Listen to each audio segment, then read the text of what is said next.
So పాస్టర్లు పాలిటిక్స్లో కూడా వస్తున్నారు. సో మరి మీరు ఏమైనా వెళ్తారా? అట్లాంటి ఏమైనా ఉద్దేశాలు ఉన్నాయా?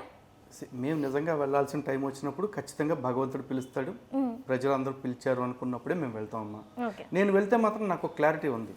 ఈ కుక్క నిన్న నామినేషన్ చేసే ముందు ఒక మాట అన్నాడు, నేను క్రైస్తవుల కోసం చించేసుకోవటానికి వచ్చాను అన్నాడు. ఒక్కసారి రిటర్నింగ్ ఆఫీసర్ గారు పిలిచి మతం గురించి పేరెత్తితే మాడు పగిలిపోద్దని చెప్పారు. ఎమ్మటే అన్నాడు, నేను మంచి కోసం వచ్చా, మతం కోసం కాదు అని యేసుక్రీస్తు లెవెల్లో గెటప్ పెట్టేసి చెప్పాడు. మళ్ళీ నామినేషన్ రిజెక్ట్ అయ్యి అవతలకు పోనగానే మళ్ళీ నేను క్రైస్తవుల కోసం పార్టీ పెడుతున్నా అన్నాడు. ఆడికి ఓట్లు ఎవరిది కావాలంట? ముస్లిమ్స్ది కావాలంట, ఎస్సీ ఎస్టీలది కావాలంట, దళిత హిందువులది కావాలంట, క్రైస్తవుల ఓట్లు కావాలంట, అన్నీ కావాలని చెప్పి మైనార్టీల ఓట్లు కూడా కావాలంట. ఇన్ని చెప్పాడు. నేను క్లియర్గా చెప్తున్నా, నేనంటూ పాలిటిక్స్లోకి వస్తే నేను గెలుస్తానా ఓడుతానా సెకండరీ, 100% గెలిపే లక్ష్యంగా వస్తా. కానీ క్లియర్గా చెప్తున్నా, నాకు ఈ దేశపు ముస్లింల ఓట్లు, ఈ దేశపు క్రిస్టియన్ల ఓట్లు నాకు అవసరం లేదు. ఎలా అవసరం లేదు? నేను వాళ్ళకి స్పెషల్ బెనిఫిట్స్ ఎక్కడ అనౌన్స్ చేయను. అందరితో పాటు దామాషా ప్రకారం వాళ్ళకి ఏవి రావాలో అవి న్యాయబద్ధంగా సంక్రమించే దేన్ని నేను అడ్డుకోను. నేనంటూ పదవిలోకి వస్తే అన్నీ ఇస్తా. కానీ నీకు అది చేస్తా ఇది చేస్తా అని చెప్పేసి వాళ్ళకి తాయిలాలు చూపించి ఓట్లు అడుక్కోను. అసలు వాళ్ళు నాకు ఓట్లు వేయను అంటే దొబ్బేండి అవుతారు, మీ ఓట్లతో నాకు పనే లేదని చెప్తా. యాక్చువల్గా దర్శన్ గారు మా ఇంటర్వ్యూలోకి వచ్చి నన్ను మీరు దర్శన్ గారు అంటే అదే అచ్చా విగ్గుగాడు సార్ వచ్చి జనరల్గా ఏం చెప్పారంటే నన్ను టచ్ చేయొద్దని చెప్పాను ఆల్రెడీ నేను, కానీ మీరు నన్ను నామినేషన్ ఆపారంటే మీకు భయం, అందరు క్రిస్టియన్లు ఎక్కడ మారిపోతారమ్మా. నేను మాకింగ్ అసలు చేపను రాకినట్టు రాకుతున్నానండి అన్న జోలు తీయట్లేదు ఇప్పుడు దాకా. అది టచ్ చేయొద్దంటే ఇంకా టచ్ చేస్తున్నాను, చేపను రాకుండా బండకేసి రాకుతున్నా, అయినా అయ్యప్ప చూస్తలేదు. అయినా కానీ మీరు అందరు కలిసి నామినేషన్ రిజెక్ట్ చేయించడం, కేసులు పెట్టడం వల్లే ఆయనలో ఉన్నది బయటికి వచ్చేసి వార్నింగ్ ఇచ్చాడు, చూసుకోండి నాలాంటి వాళ్ళని 10 మందిని తయారు చేస్తా అని చెప్పారు మా ఇంటర్వ్యూలో. వార్నింగ్ ఇచ్చాడు. కడుక్కోమని నాకు అభ్యంతరం లేదమ్మా, కానీ ఆడు పార్టీ పెట్టేస్తాను అంటున్నాడు కదా. ఆడు ముందు పార్టీ పెడితే దానిలో తాగి తందనాలు ఆడుతుంది తప్ప చేసేది ఏమి ఉండదు. ఈడు పక్కన క్రైస్తవ సమాజం మొత్తం తర్వాత ఒక పట్టుమని 10 మంది పాస్టర్ల పేర్లు చెప్పానండి, పేరు ఉందిన పాస్టర్స్ని, వీళ్ళు నాకు మద్దతు ఇస్తారు, వీళ్ళు నాకు మద్దతు ఇస్తారు, 10 మంది పేర్లే. నేను ఎక్కువ మంది పేరు కూడా అడగట్లా, చెప్పమానండి. జనరల్గా పక్క పాస్టర్ల గురించి ఇలా తప్పుగా చెప్తున్నారంటే వెళ్ళి కేసు పెట్టమ్మా అంటున్నారు నన్ను. నేను ఎందుకు పెడతాను? సింపుల్ అమ్మా, నేను ఒక మాట చెప్తున్నాను. వాడికి 2 ఛాలెంజ్లు ఇస్తున్నా. ఒకటి ఏంటంటే వాడు జూబ్లీహిల్స్ ఎలక్షన్స్ పేరుతో డబ్బులు వసూలు చేసుకున్నాడు కదా, ఆ డబ్బులు ఖర్చు అవ్వలేదుగా, ఎందుకంటే నామినేషన్ మాత్రమే వేశాడు, ఇంకే ఖర్చు అవ్వలేదుగా. కాబట్టి ఆ డబ్బులను ఉపయోగించి ₹1 చందా ఆడకుండా ఫస్ట్ అని పార్టీ రిజిస్ట్రేషన్ చేయించమనండి, చాలు. ఆడు సక్సెస్ అయిపోయినట్టే.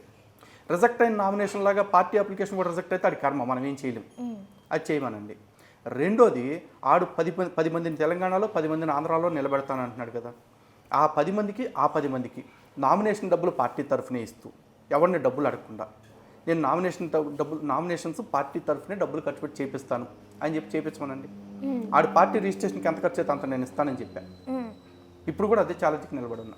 ఓకే సార్, మళ్ళీ నెక్స్ట్ డిబేట్లో చూద్దాము. రీసెంట్గా జమీనా గారు కూడా, నీకు చాలా ఆశ ఉందమ్మా, ఆడు వస్తాడనేనా? నేను ప్లస్ టీవీ వేదికగా చెప్తున్నాను, ఛాలెంజ్ నీకు ఇస్తున్నాను. వాడిని తీసుకొచ్చి నేను అడిగిన టాపిక్ మీద డిబేట్ కూర్చోబెట్టు, ప్లస్ టీవీకి సవాల్. ఓకే, అటు రాడు, బెట్గా చెప్తున్నా.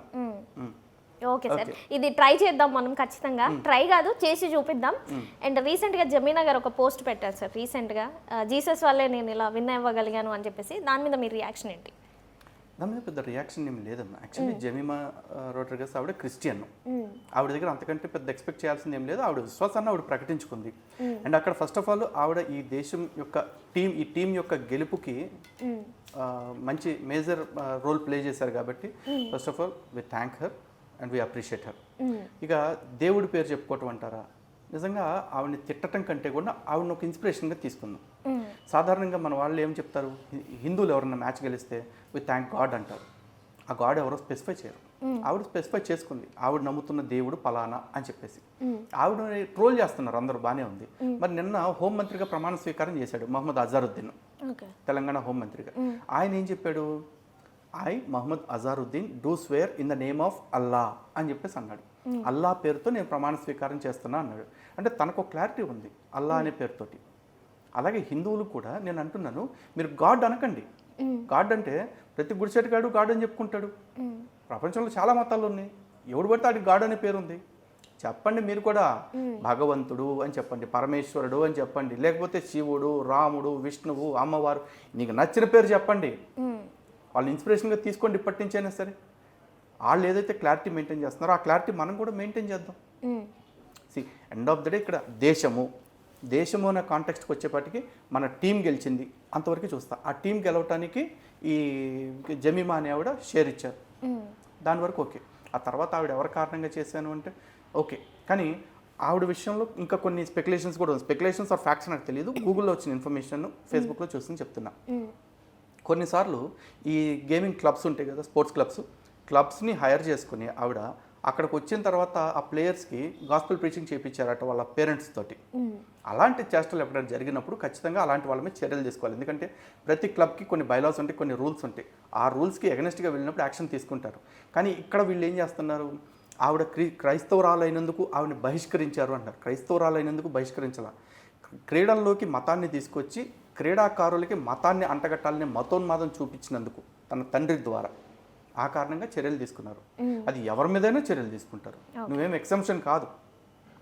సో ఇలాంటి విషయాల మీద మాట్లాడేటప్పుడు మాత్రం కొంచెం ఆచితూచి మాట్లాడాలి.